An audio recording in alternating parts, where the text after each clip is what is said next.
الشيطان الرجيم بسم الله الرحمن الرحيم. Assalamualaikum warahmatullahi wabarakatuh. 3 jurus selama meniti karir. Bukankah tidak pernah ada limit atau batasan untuk seseorang menjadi pengusaha dan kemudian rajin bersedekah? Bukankah tidak pernah ada batasan dalam menuntut ilmu dan menebarkan ilmu? Sebuah hadis senarai makna, itu yang dirasakan selama mendapati sebuah hadis.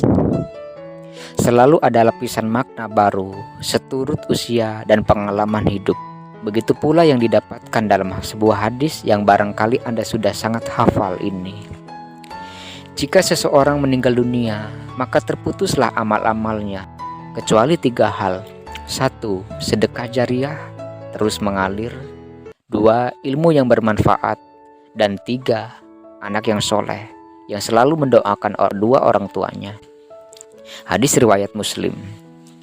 Dulu saat saya mengais-ngais ilmu di pesantren, hadis tersebut hal yang sangat lumrah dan banyak dijadikan materi ceramah dalam acara latihan khitbah atau pidato. Banyak juga guru atau santri yang suka mengutipnya untuk menyemangati diri agar lebih bergairah dalam beribadah. Pun halnya dengan saya, tapi sekedar tahu saja, tidak lebih. Tanpa mengeksplorasi bahwa di luar sana, di luar asrama dan sekolah, hadis tersebut rupanya sudah biasa diterapkan oleh pebisnis dan profesional dalam melejitkan karirnya. Mereka termasuk para pesohor di dunia barat, boleh jadi belum pernah membaca petuah Rasulullah. Tapi percayalah, secara substansial mereka sudah kerap menjalaninya. Mereka barangkali tanpa pertimbangan agama mengaplikasikannya, melainkan lebih kepada pertimbangan kemanusiaan atau berdasarkan asas pemaknaan diri agar hidupnya berarti, sebuah intensi yang sungguh mulia. Tak ada salahnya ketiga poin dalam hadis itu kita bahas satu persatu. Pertama, sedekah jariah. Filosofinya saya yakin Anda sudah tahu, bahwa menyumbangkan materi di jalan kebaikan itu laku terpuji yang pahalanya atau rewardnya akan tercurah hingga kita meninggal dunia. Tahukah Anda jika aktivitas bersedekah itu kini diakomodasi dalam perusahaan-perusahaan dalam program bernama CSR, Corporate Social Responsibility. Tujuannya tentu saja agar perusahaan tersebut kian maju bila menyisihkan sebagian pendapatannya untuk kegiatan kemanusiaan. Semakin terekspos sebagai perusahaan yang peduli sosial, yang juga mengerti tanggung jawab kemasyarakatan. Tidak soal bila kemudian dianggap latah, tren ataupun hidden agenda. Itu urusan hati. Yang terpenting spirit sedekah sudah menjadi sesuatu yang tidak bisa diabaikan bila sebuah perusahaan ingin maju, sebab efeknya bisa dirasakan secara eksplisit maupun implisit. Tengok pula Bill Gates dan istrinya, sang pemilik Microsoft Office, Ratu Tech Show Oprah Winfrey, dan pendiri gadget Apple Steve Jobs, serta tokoh-tokoh sukses lainnya yang kerap kali bersedekah dan nilainya luar biasa. Mereka para penghayat, pegiat, dan pelaku-pelaku sedekah yang jejaknya bisa Anda lacak sendiri dalam berita-berita di berbagai media. Mereka senantiasa berbagi materi cuma-cuma dalam bentuk beasiswa, gedung-gedung sekolah, dan lainnya yang sifatnya jangka panjang dan berkesinambungan. Itu artinya sedekah jariah, hal yang memang tidak bisa dibantah lagi manfaatnya. Menyinggung ihwal kebaikan bersedekah, Allah telah berfirman, وَأَنْفِقُوا فِي سَبِيلِ اللَّهِ وَلَا تُلْقُوا بِأَيْدِيكُمْ إِلَى التَّهْلُكَةِ وَأَحْسِنُوا إِنَّ اللَّهَ يُحِبُّ الْمُحْسِنِينَ. Dan infakkanlah hartamu di jalan Allah, dan janganlah kamu jatuhkan diri sendiri ke dalam kebinasaan dengan tangan sendiri, dan berbuat baiklah. Sungguh Allah menyukai orang-orang yang berbuat baik. Quran Surat Al-Baqarah ayat 195. Poin sedekah jariah dalam beberapa hadis yang telah disebutkan membisikkan pesan, jadilah orang kaya yang banyak bersedekah. Untuk itulah rajin-rajinlah berwirausaha. Kelak kalau ajal menjemput, sedekah-sedekah itulah yang akan menemani tidur panjang abadiku. Bila mereka yang non-muslim saja mau bersedekah, apalagi kita muslim. Seyogyanya lah kita ambil bagian aktif bersedekah. Insya Allah dunia dapat, akhirat pun dapat. Wah, saya tidak minat menjadi pengusaha. Saya tidak bergairah soal membiarkan uang dan harta. Bila ini sempat terlintas di benak Anda, maka di sana dalam sebuah hadis ada pilihan kedua, ilmu yang bermanfaat. Pesan kedua ini menegaskan kepada kita untuk menjadi seorang pembelajar dan pengajar yang mencerahkan orang banyak. Artinya kita dituntut memiliki ilmu sebanyak-banyaknya dan kemudian mengamalkan seluas-luasnya. Laku terpuji yang satu ini bisa menjadi pilihan alternatif. Bila tidak suka menjadi pengusaha yang suka sedekah dalam meneliti hidup agar lebih bermakna.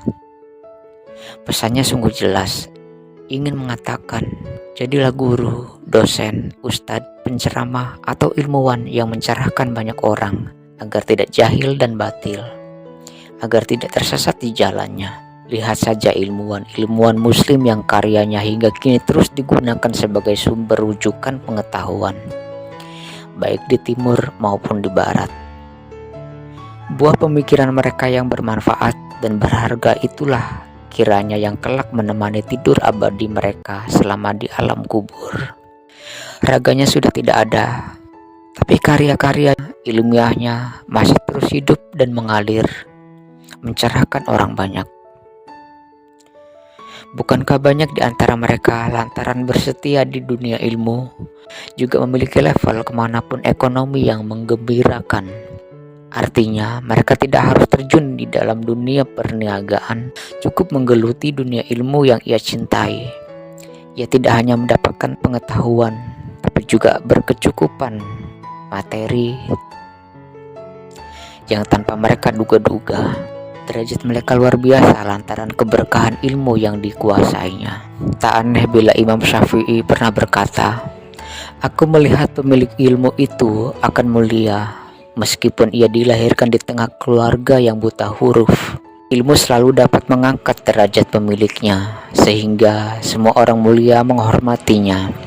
Dan Allah pun berfirman, يرفع الله الذين آمنوا منكم والذين أوتوا العلم درجات.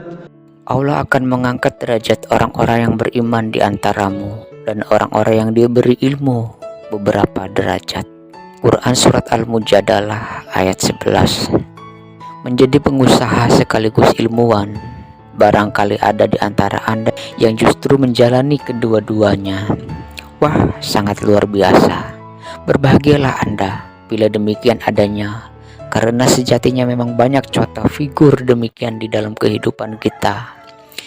Tapi pertanyaannya, bagaimana kalau tidak kedua-duanya karena alasan-alasan teknis? Usia misalnya, tidak ada kata terlambat untuk memulainya. Bukankah tidak pernah ada limit atau batasan untuk seseorang menjadi pengusaha dan kemudian rajin bersedekah? Bukankah tidak pernah ada batasan dalam menuntut ilmu dan menebarkan ilmu? Apakah dalam ayat-ayat sucinya Allah pernah menfirmankan batasan itu? Tidak pernah. Apakah dalam sabda-sabdanya Rasulullah pernah menegaskan batasan umur untuk kedua hal di atas? Sepanjang pengetahuan saya, tidak pernah. Karenanya tidak ada salahnya memotivasi diri untuk memulainya.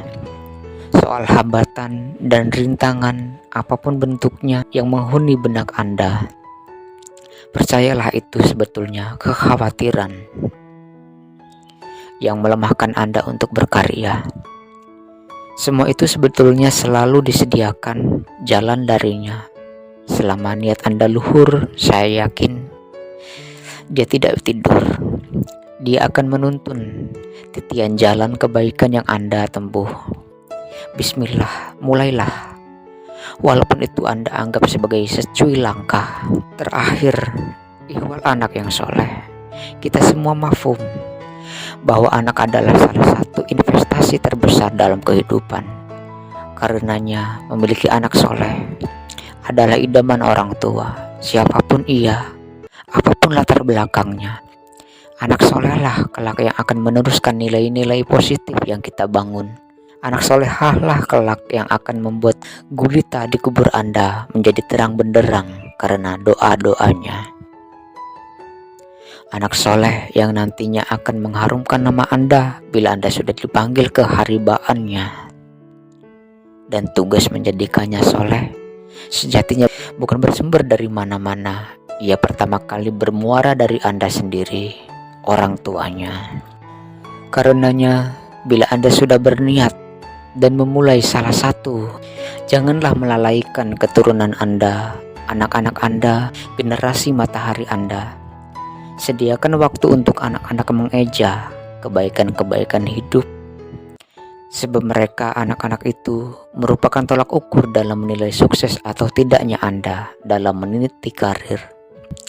Kehadiran mereka ke dunia menjadi salah satu jurus jitu untuk membuat Anda kian bergiat dalam berkarya.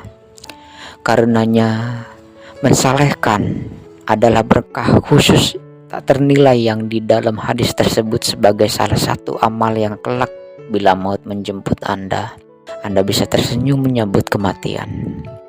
Wallahu a'lam bishawab. Wassalamualaikum warahmatullahi wabarakatuh.